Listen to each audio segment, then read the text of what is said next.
name or your categories or your page name, they're going to look at everything as a whole.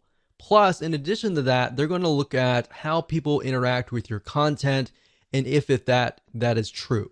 Now, part of that is what appears in the URL. A search engine friendly URL structure can actually go a long way.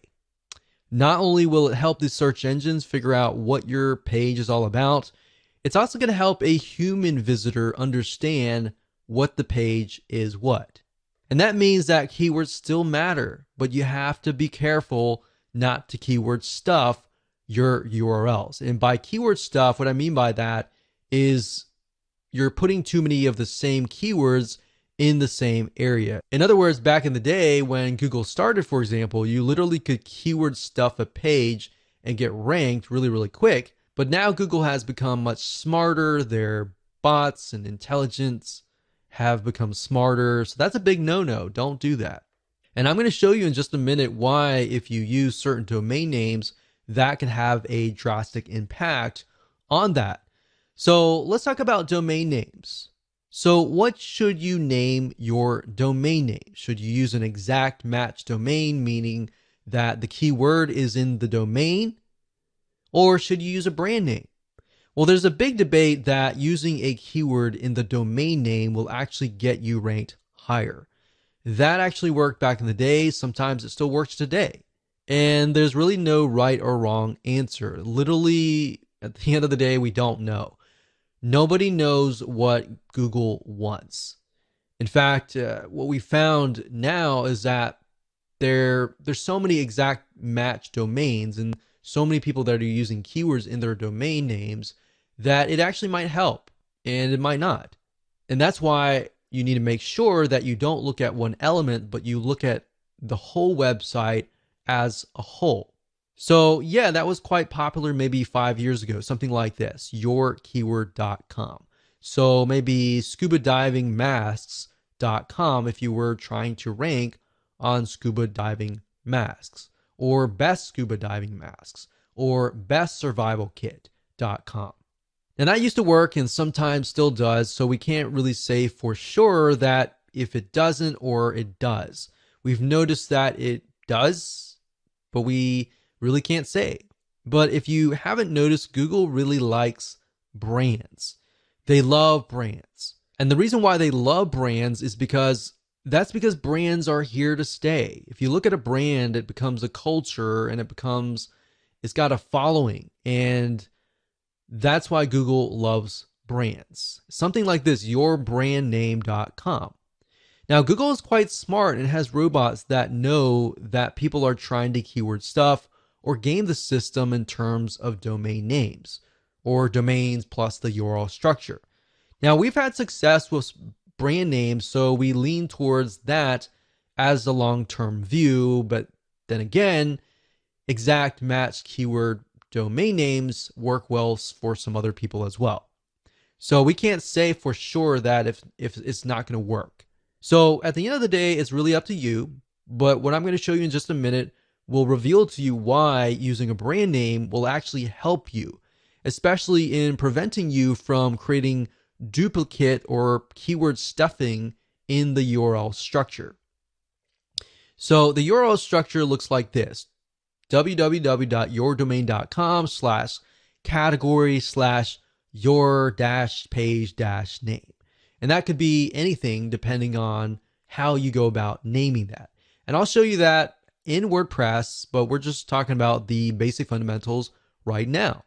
So let's say, for example, that you're trying to rank on red shoes. The problem with naming your domain name redshoes.com is this. Let's say, for example, that you have a category that is red shoes, blue shoes, yellow shoes, brown shoes. But that one category that's red shoes, and you have a product called Big Red Shoes, it ends up looking like this: www.red-shoes.com/red-shoes/big-red-shoes. So you see what I mean here? You got red shoes, and red shoes 3 times in a row. That's not a good sign, because what that is keyword stuffing. Now, this isn't good because it looks like you're trying to game the system when in reality you might not be. But let's say, for example, that your brand name is Super Fast Feet. And as silly as that sounds, that's something that just came to my mind and it'll make more sense. And the product name is Big Shoes.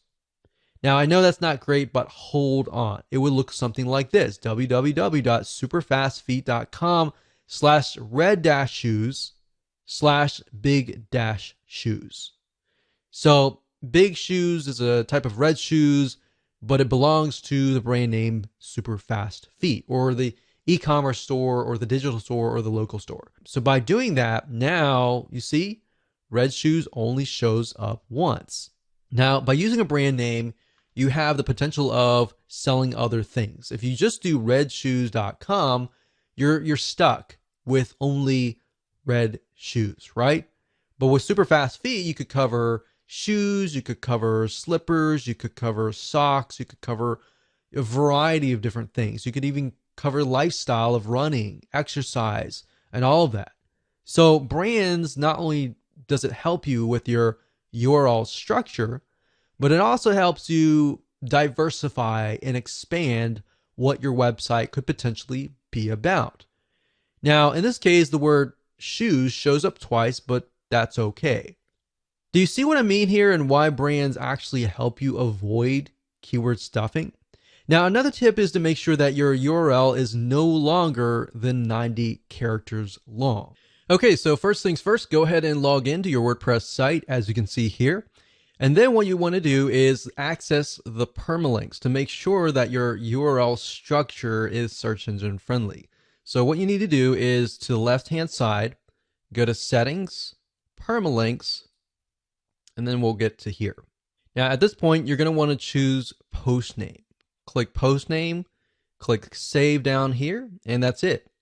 So what this is going to do is every time you create a post in a page, it's going to title the actual post and page and put it in the URL. You see, if you choose a numeric, or if you choose anything like this, then when Google comes to your page, they're not necessarily going to know.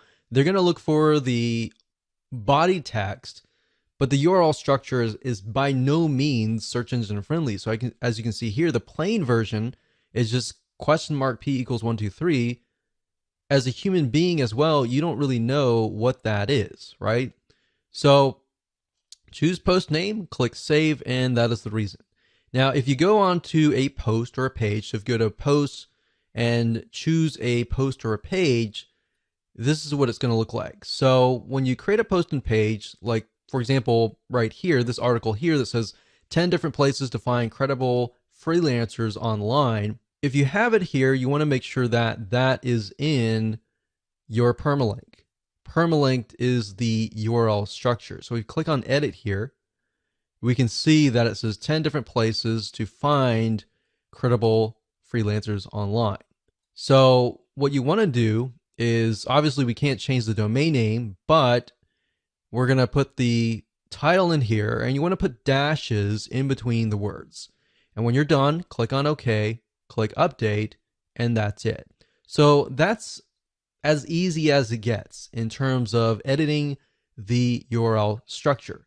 Now, of course, you can add them into categories. So if you have a category, let's say in this case, we have freelancers, the category could be freelancing sites.